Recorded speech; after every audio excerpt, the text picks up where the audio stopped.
Hello everyone, welcome back to my YouTube channel. आज होगी 14 जून और आज इस क्लास में मैं आपको करवाने वाली हूँ जो कुमार गौरव सर द्वारा आज 14 जून को करंट अफेयर्स की क्लास करवाई गई है। इसका मैं आपको हैंड रिटन नोट्स के माध्यम से रिवीजन करवाऊंगी।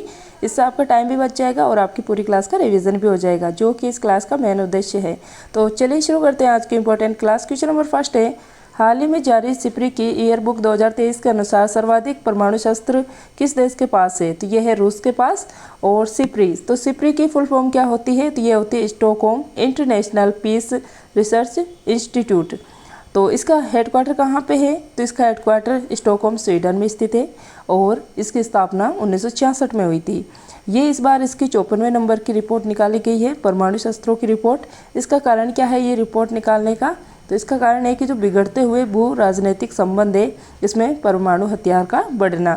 फिर देखिए, विश्व में टोटल 9 देश है जिनके पास परमाणु हथियार है। तो फर्स्ट पे है रूस जिसके पास सर्वाधिक है, फिर सेकंड पे है यूएसए, फिर आता है यूके, चीन, फ्रांस। ये 5 कंट्री है जो कि वीटो पावर रखने वाली कंट्री है, इनके पास परमाणु हथियार है। इसके बाद आता है पाकिस्तान, फिर भारत, नॉर्थ कोरिया और इजराइल। इन 9 देशों के पास जो है परमाणु हथियार है, जिसमें से रूस और यूएसए के पास विश्व के 90% परमाणु हथियार स्थित है। और टोटल परमाणु हथियार कितने हैं? तो ये है 12,512। और पाकिस्तान के पास जो है भारत से ज़्यादा परमाणु हथियार है, ये भी आप नोट कर लीजिएगा। फिर देखिए नेक्स्ट, ललन टॉप पर्सन में ज्योतिबा फुले, तो इन्होंने सत्यशोधक समाज की स्थापना की थी महाराष्ट्र में और इनकी पुस्तक का नाम है गुलामगिरी। स्वतंत्र न्यायपालिका ये यूएसए से ली गई है। एकल नागरिकता ये यूके से ली गई है। डीपीएसपी ये आयरलैंड से लिया गया है। और फिर देखिए संविधान संशोधन की प्रक्रिया ये साउथ अफ्रीका से ली गई है। और मौलिक कर्तव्य ये सोवियत संघ रूस से लिए गए हैं। अगर आपको ये क्लास पसंद आ रही है तो प्लीज़ इसे ज़्यादा से ज़्यादा लाइक कीजिएगा, ज़्यादा से ज़्यादा शेयर कीजिएगा और चैनल पे अभी नए हो तो चैनल को सब्सक्राइब करके बेल आइकन को प्रेस कर लीजिएगा। फिर देखिए नेक्स्ट क्वेश्चन है अपना कि किस संविधान संशोधन के द्वारा शिक्षा को मौलिक अधिकार के रूप में संविधान में शामिल किया गया है? तो ये हुआ था 86वां संविधान संशोधन 2002 में, जिसके तहत इसको संविधान के आर्टिकल 21A में शामिल किया गया है शिक्षा को। फिर देखिए नेक्स्ट, गदर पार्टी की स्थापना 1913 में की गई थी। कहाँ पे की गई थी? सैन फ्रांसिस्को यूएसए में की गई। किसके द्वारा की गई थी? लाला हरदयाल और सोहन सिंह दाखड़ा द्वारा। फिर देखिए अगला क्वेश्चन, माउंट एवरेस्ट पर पहली बार चढ़ाई किसने की? तो ये की गई थी 1953 में। किनके द्वारा? एडमंड हिलेरी और तेंजिंग नॉर्वे के द्वारा। फिर देखिए अगला क्वेश्चन, क्वेश्चन नंबर 2 है आज का। हाल ही में WHO के health for all film festival में किस भारतीय डॉक्यूमेंट्री को पुरस्कार मिला है? तो ये मिला है when climate change turns violent को। और किसके द्वारा ये जारी की गई? किसका प्रोग्राम है? WHO का, जिसकी स्थापना 7 अप्रैल 1948 को हुई थी। इसका हेडक्वार्टर कहाँ पे है? तो ये है जिनेवा, स्विट्जरलैंड में। और 2019 में health for all film festival ये शुरू हुआ था। और साथ ही में आपको क्या है कि विश्व स्वास्थ्य दिवस जो कि 2023 में मनाया गया है, इसकी थीम क्या है? तो इसकी थीम है हेल्थ फॉर ऑल। और 2023 में जो health for all film festival है, इसकी थीम क्या है 2023 में? तो ये है जलवायु परिवर्तन का स्वास्थ्य पर प्रभाव, ये इसकी थीम है, अच्छे से नोट कर लीजिएगा। फिर देखिए भारतीय डॉक्यूमेंट्री जिसको ये अवार्ड दिया गया है, क्या नाम है इसका? When climate change turns violent. इसको जो है पहली बार ये अवार्ड मिला है, तो आप अच्छे से याद रख लीजिएगा। इसके डायरेक्टर कौन है, निर्देशक? तो ये है वंदना शहरिया। कहाँ की रहने वाली है? राजस्थान की ये रहने वाली है। फिर देखिए ऑस्कर अवार्ड, ऑस्कर अवार्ड में शॉर्ट डॉक्यूमेंट्री का अवार्ड किसे दिया गया है? तो ये दिया गया है द एलिफेंट विस्पर्स को, ये अवार्ड दिया गया है। फिर देखिए नेक्स्ट, ललन टॉपर्स में ब्रिटिश भारत के फर्स्ट गवर्नर जनरल कौन थे? तो विलियम बेंटिक थे। आज़ाद भारत के कौन थे? तो ये सी राजगोपालाचारी थे। कालाजार रोग जिसको लिस्मानिया रोग भी कहा जाता है, ये इसका रोग कारक क्या है? तो प्रोटोजोआ से होता है ये। और इसका रोग वाहक क्या है? तो ये है सैंड फ्लाई। इसके बाद एक ही भारतीय राष्ट्रीय कांग्रेस की पहली महिला, जो पहली भारतीय महिला अध्यक्ष है, ये कौन थी? तो जब 1925 में कानपुर अधिवेशन हुआ था, इसकी अध्यक्षता की गई थी सरोजनी नायडू द्वारा, जो भारतीय राष्ट्रीय कांग्रेस की पहली महिला अध्यक्ष बनी थी इसकी। फिर देखिए नेक्स्ट क्वेश्चन है, हड़प्पा सभ्यता का सबसे पूर्वी स्थल आलिमगीरपुर कौन सी नदी पर स्थित है? तो ये है हिंडन नदी पर। गल्फ क्या है? गल्फ स्ट्रीम ये गर्म जलधारा है और लेब्राडोर ये ठंडी जलधारा है। फिर देखिए नेक्स्ट क्वेश्चन नंबर 3, हाल ही में ग्रीन पीस इंडिया के स्पेयर द एयर शीर्षक वाली रिपोर्ट के अनुसार भारत का कौन सा शहर सर्वाधिक प्रदूषित है? तो ये हो जाएगा बेंगलुरु। कौन सी रिपोर्ट है, कौन सा है? ग्रीन पीस, जिसका हेडक्वार्टर एम्स्टर्डम नीदरलैंड में स्थित है, जबकि जो ग्रीन पीस इंडिया है इसका हेडक्वार्टर बेंगलुरु में स्थित है।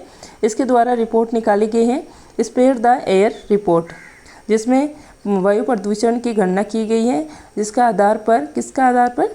PM 2.5, PM 10 और NO2 के आधार पर इसमें गणना की गई है। 3 आधार है इसके, और इसमें जो पहले स्थान पर है सर्वाधिक प्रदूषित शहर, ये है बेंगलुरु। इसके बाद देखिए एयर पोल्यूशन, इसको मापने की इकाई क्या है, या इसको किसके द्वारा मापा जाता है? तो ये लाइकेन के द्वारा, जो कि शैवाल और कवक का सहज जीवन होता है। नेक्स्ट है ललन टॉप। काकेशस पर्वत की सबसे ऊंची चोटी कौन सी है? तो ये है माउंट एल्ब्रूस, जो कि यूरोप की हाईएस्ट पीक है, सबसे ऊंची चोटी है। नेक्स्ट है हाईकोर्ट के न्यायाधीश को नियुक्ति कौन करता है? तो ये राष्ट्रपति द्वारा की जाती है इसकी नियुक्ति, और शपथ राज्यपाल द्वारा दिलाई जाती है। राष्ट्रीय जलमार्ग 1 ये प्रयागराज से हल्दिया तक है, और ये गंगा नदी पर स्थित है। जबकि जो नेशनल वाटरवे 2 है ये ब्रह्मपुत्रा नदी पर है, असम के अंदर। सुप्रीम कोर्ट के मुख्य न्यायाधीश को शपथ राष्ट्रपति द्वारा दिलाई जाती है। नेक्स्ट है एशिया का पहला निर्यात प्रसंस्करण क्षेत्र, यह है कहाँ पर स्थित है? कांडला बंदरगाह, जिसका नया नाम है दीनदयाल पोर्ट, यहाँ पर स्थित है गुजरात के अंदर। स्वदेशी आंदोलन के दौरान विदेशी वस्तुओं का बहिष्कार कब शुरू हुआ था? तो ये हुआ था जब 1905 में बंगाल विभाजन हुआ था। इसके बाद स्वदेशी आंदोलन हुआ था 7 अगस्त 1905 को कोलकाता के टाउन हॉल से। और 1905 का जो ये बंगाल विभाजन था, इसमें इसके कहाँ पे हुआ था कांग्रेस का ये अधिवेशन? तो ये हुआ था बनारस में, और अध्यक्षता की गई थी गोपाल कृष्ण गोखले द्वारा। नेक्स्ट है क्वेश्चन नंबर 4। हाल ही में भारत और न्यूजीलैंड के बीच उद्योग संघों की पहली गोलमेज संयुक्त बैठक का आयोजन कहाँ पर किया गया है? तो इसका आयोजन किया गया है नई दिल्ली के अंदर। किसके मध्य हुई है ये? भारत और न्यूजीलैंड के जो उद्योग संघ है इनके मध्य पहली गोलमेज सम्मेलन का आयोजन हुआ है। आयोजन कहाँ पे हुआ है? नई दिल्ली के अंदर हुआ है। और ये क्यों हुआ है आयोजन? तो ये आयोजन किसके लिए हुआ है? इसमें ये है कि इसका उद्देश्य द्विपक्षीय व्यापार को बढ़ावा देना और जो ट्रैफिक आयात लागत है इसको कम करने के लिए ये सम्मेलन किया गया है। एपिंडेक्स ये पुणे महाराष्ट्र में हुआ है। न्यूजीलैंड की राजधानी वेलिंगटन है, और यहाँ के PM कौन है? तो ये है क्रिस हिपकिंस। नेक्स्ट है ललन टॉप प्रश्न में, पंचायत अनुसूचित क्षेत्र विस्तार पेशा अधिनियम किस वर्ष और किस समिति की सिफारिश पर अस्तित्व में आया था? तो ये आया था 1996 में दिल्ली बूरिया समिति की सिफारिश पर अस्तित्व में आया था, और हाल ही में ये लागू किया गया है मध्य प्रदेश के अंदर। भारत के पहले महान न्यायवादी कौन थे? तो ये MC सीतलवाड़ थे, और इसका जिक्र होता है आर्टिकल 76 में। वर्तमान में R वेंकटरमण है। इसके बाद देखिए ये कार्य कब तक करता है? राष्ट्रपति के प्रसाद पर्यंत ये अपना कार्य करता है। राष्ट्रकूट वंश के संस्थापक ये दंती दुर्ग थे, और कृष्ण जो फर्स्ट थे इन्होंने एलोरा कैलाश मंदिर का निर्माण करवाया था, जो कि महाराष्ट्र में स्थित है। इसके बाद देखिए राजीव गांधी खेल रत्न पुरस्कार ये पहली बार किसे मिला था? तो ये विश्वनाथ आनंद को मिला था, और अभी इसका नाम बदलकर मेजर ध्यानचंद खेल रत्न पुरस्कार कर दिया गया है। और अभी हाल ही में किसको दिया गया है? तो ये शरद कमल को दिया गया है, जो भी कि टेबल टेनिस के खिलाड़ी हैं। इसके बाद देखिए जो नवरोज नववर्ष है कौन से समुदाय का है? तो फारसी समुदाय का है। नेक्स्ट है क्वेश्चन नंबर 5। हाल ही में भारत का पहला डाईमिथाइल ईथर ईंधन चालित ट्रैक्टर का निर्माण किसने किया है? तो ये निर्माण किया गया है IIT कानपुर द्वारा।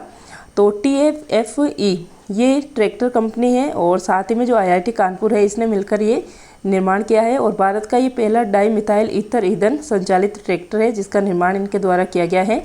और इसकी खास बात ये है कि ये C10 नंबर इसका हाई रहने वाला है, वायु प्रदूषण ये कम करेगा, और उच्च तापीय क्षमता रखने वाला है, और संपीड़न करने पर आसानी से इसका दहन हो जाएगा। ऑक्टेन नंबर ये पेट्रोल की क्वालिटी चेक करता है, चेक की जाती है इसके द्वारा, और जो C10 नंबर है इसके द्वारा डीजल की क्वालिटी चेक की जाती है। फिर देखिए लेलन टॉप में गवरी कालबेलिया तथा जो घूमर नृत्य है ये राजस्थान का नृत्य है, और कालबेलिया नृत्य ये यूनेस्को की अमूर्त धरोहर में शामिल है। इसके बाद देखिए नेक्स्ट थेवा कला ये प्रतापगढ़ राजस्थान की है, और इसमें कांच पर सोने की नक्काशी की जाती है। उस्ता कला ये बीकानेर राजस्थान की है, और ये ऊँट पर कलाकारी की जाती है इसमें। नेक्स्ट है हैदराबाद की चार मीनार का निर्माण ये कुतुब कुली शाह के द्वारा करवाया गया है। वल्लम काली खेल ये केरल से संबंधित है और यहीं की बोट रेस भी प्रसिद्ध है। पहले ओलंपिक का आयोजन ये 1896 में हुआ था एथेंस ग्रीस के अंदर, और 32वें का हुआ था टोक्यो जापान के अंदर, और 33वें नंबर का 2024 में होगा पेरिस फ्रांस के अंदर। इसके बाद देखिए क्वेश्चन नंबर 6, हाल ही में बीएसएफ के महानिदेशक पद पर किसे नियुक्त किया गया है? तो ये नियुक्त किया गया है जो आईपीएस नितिन अग्रवाल है, इनको नियुक्त किया गया है। बीएसएफ सीमा सुरक्षा बल, इसकी स्थापना 1 दिसंबर 1965 को इसकी स्थापना हुई थी, और इसका ध्येय वाक्य क्या है? जीवन पर्यंत कर्तव्य इसका ध्येय वाक्य है, और ये गृह मंत्रालय के अधीन है, और ये कहाँ पे तैनात रहती है? भारत पाकिस्तान सीमा पर और भारत बांग्लादेश सीमा पर ये तैनात रहती है।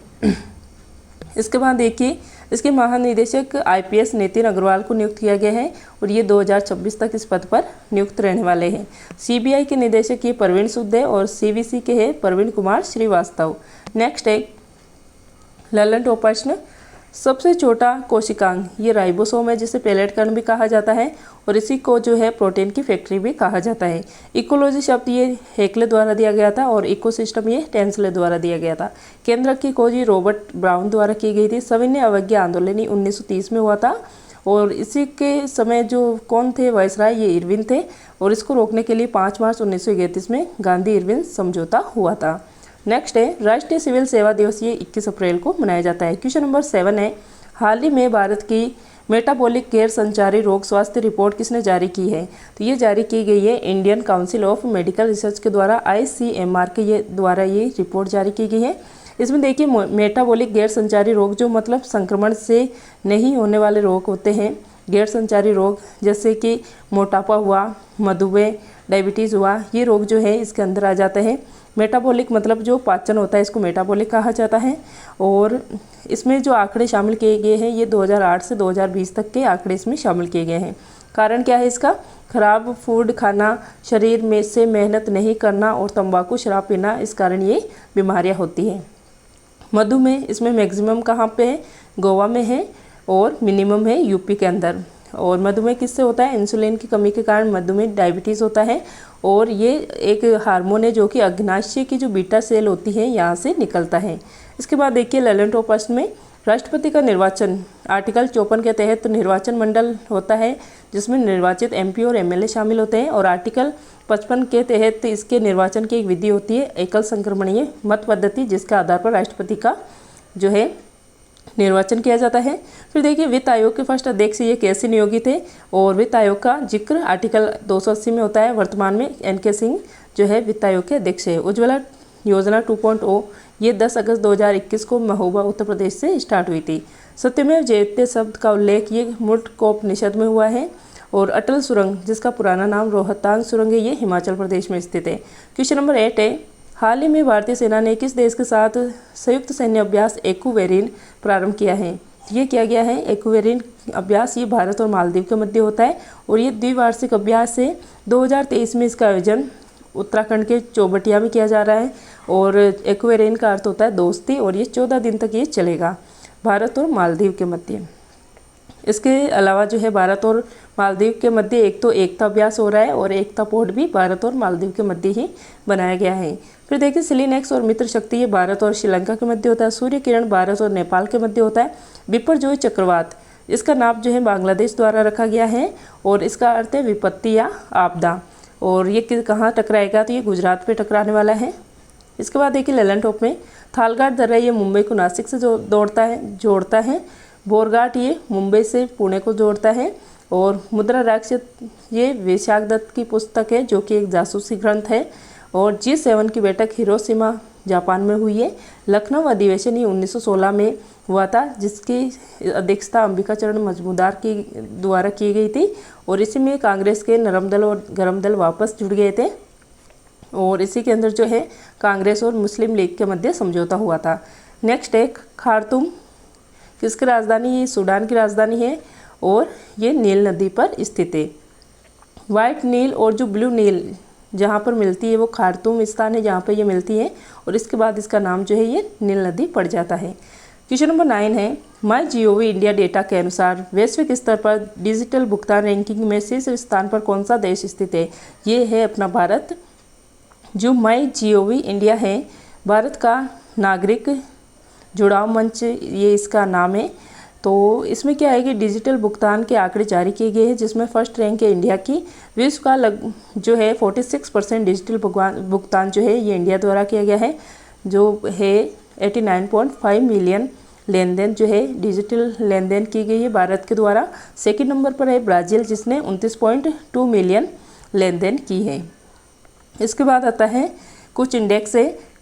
तो इंडिया की रैंक हैप्पीनेस में है 126, लॉजिस्टिक इंडेक्स में है 38, HDI में है 132 और प्रेस फ्रीडम इंडेक्स में है 61, फायर पावर इंडेक्स में 4th है और यूनिकॉर्न के मामले में भारत की रैंक 3rd है और क्लाइमेट चेंज में भारत की रैंक 8th है। तो इनको अच्छे से याद कर लीजिएगा। फिर देखिए ललन टॉप प्रश्न। पहला सरस्वती सम्मान ये हरिवंश रायबच्चन को मिला था और अभी शिव शंकरी को सूर्यवंशम के लिए मिला है। काकरापार जल परमाणु संयंत्र ये गुजरात में स्थित है। कामिंग, लोहित और सुबनगिरी ये किसकी सहायक नदियां हैं।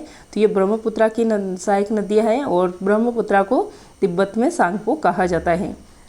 इसके बाद देखिए राष्ट्रीय डॉक्टर दिवस ये 1 जुलाई को मनाया जाता है। किनके बर्थडे पर। तो ये डॉक्टर विद्यान चंद्र रॉय के बर्थडे पे मनाया जाता है। प्रिट्जर पुरस्कार जो कि वास्तुकला से संबंधित है, ये चिपर फील्ड को दिया गया है इस बार।